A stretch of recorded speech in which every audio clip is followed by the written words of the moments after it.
guys, welcome back to my channel. My name is Kayla and today I'm gonna be doing a book unhaul, which I have like this giant bag, so I'm going to try and go quickly.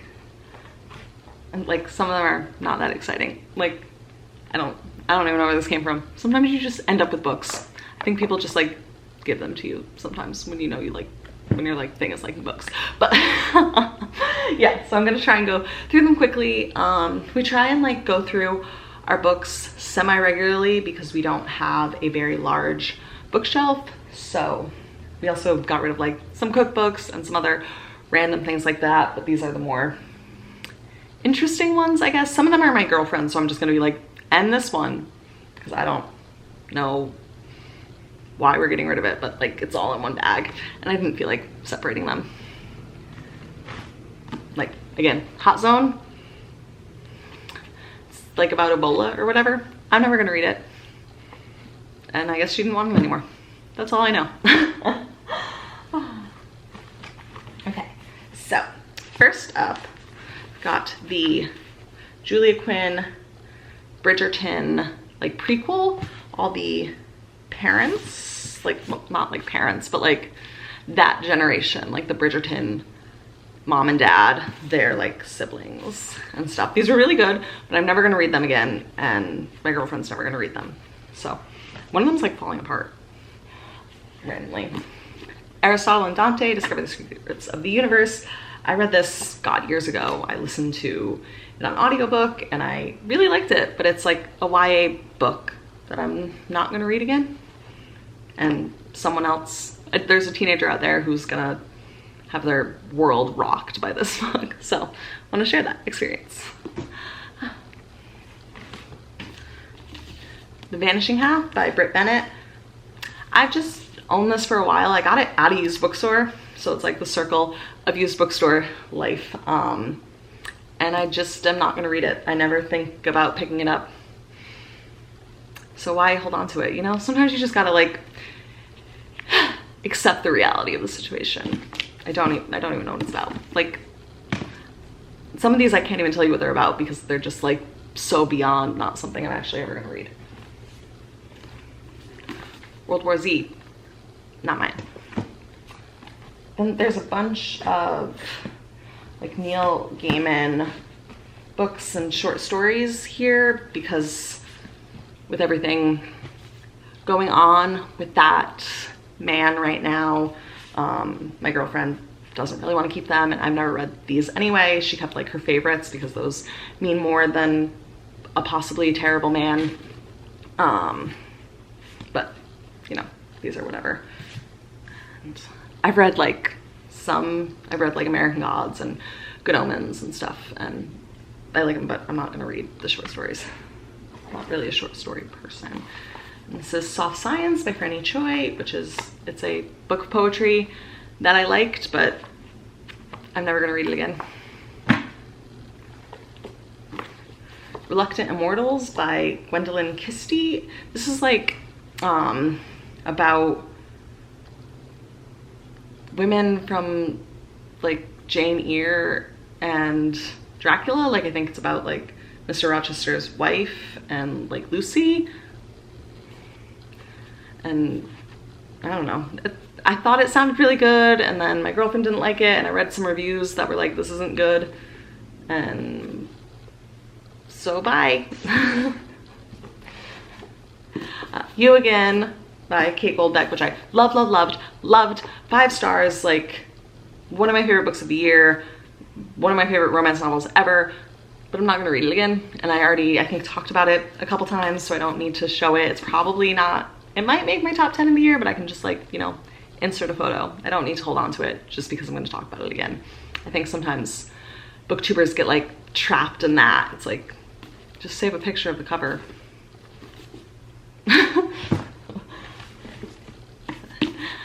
The Final Girl Support Group by Grady Hendrix. I read the Southern Book Club's Guide to Slaying Vampires. Absolutely loved it. Tried to read this one. I was about 20% of the way in and I was like, I don't care about any of the characters. I don't care what's happening. This is stupid. So it's basically just like a love letter to slasher films, and I like slasher films, but I'd rather just watch those than read like a book about that. Like, I feel like he should have just wrote a screenplay.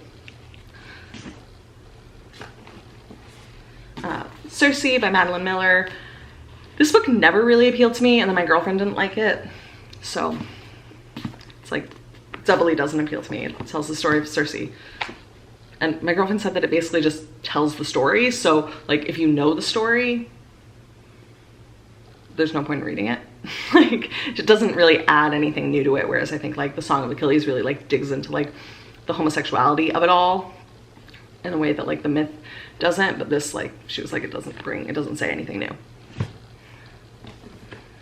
Then Heartberries, a memoir. I read this last year. It's just like a memoir, little short stories by I believe First Nations woman. I really loved it. But yeah, I think another one I got at the thrift store. Let's send it back into the wild. Nick and Nora's Infinite Playlist, one of my absolute favorite movies. Read the book and I liked it, but like if I wanted to re-experience the story, I would watch the movie because the movie is incredible.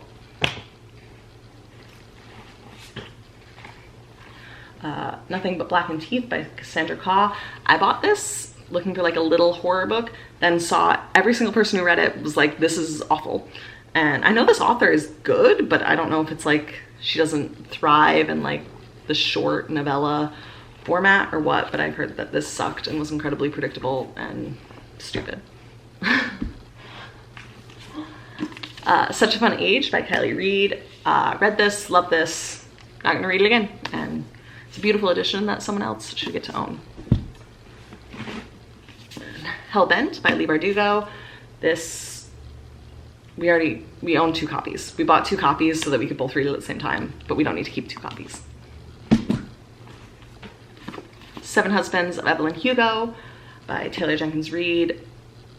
Good book. Like, I don't think it's like the master. I mean, it's a really good Taylor Jenkins Reid book. It's a really good book, but people always talk about it like it's a really amazing like sapphic book, and I'm like, not really. Like, it's weird about Latina women and all that stuff, and like the female love interest in this is like a little biphobic in a weird way, but I really enjoyed it. It's like baby's first sapphic book, you know. But the reason we're getting rid of it has nothing to do with this, because I love Taylor Jenkins Reid and want all of her books, but all of our other ones of her books are hardcover, so this just looks stupid. Sometimes you just have really stupid, like, shallow reasons for getting rid of books. Ender's Game, incredible book. He's a terrible person. Don't want to read it again. You Should See Me in a Crown. Absolutely love this. It's really cute, like queer YA, coming of age. She like she's like a smart girl who like runs for like homecoming queen or prom queen or something. And yeah, it's just really sweet. Bisexual book, bisexual colors. Love it. Definitely recommend it for like anyone who just really loves sweet young adult books, but I'm not gonna read it again. Lauren Graham, Talking as Fast as I Can. This is like her memoir, and somebody got about halfway through it and then stopped. So that really says everything about it to me. And I feel like if there's an audiobook that she narrates, that would be so much more fun than reading this book. This is the Newsflesh trilogy by Mira Grant, however you say that. It's the pen name like for the sci-fi of Shauna McGuire. She also wrote like, I think it's called like Into the Drowning Deep or whatever, which I really want to read. This is like a zombie apocalypse trilogy, and I absolutely loved it, but I'm never gonna read it again. They're just kind of chunky, and yeah, but I absolutely loved it. And you're looking for like a really interesting take on a post-apocalyptic zombie story, I definitely recommend it, but definitely check some like trigger warnings, because obviously there's a lot of like body horror, but there's also some like incesty adjacent things. Yeah, I don't really know how to like explain it without spoiling it, but also I think it's a thing that's okay to be spoiled for. And this is the last book. I did this so fast. Look at that. I'll Be Gone in the Dark by Michelle McNamara. Love this. It tells her story, a one woman's obsessive search for the Golden State Killer, of basically trying to help the police and investigate the Golden State Killer thing, which eventually led to her death. She basically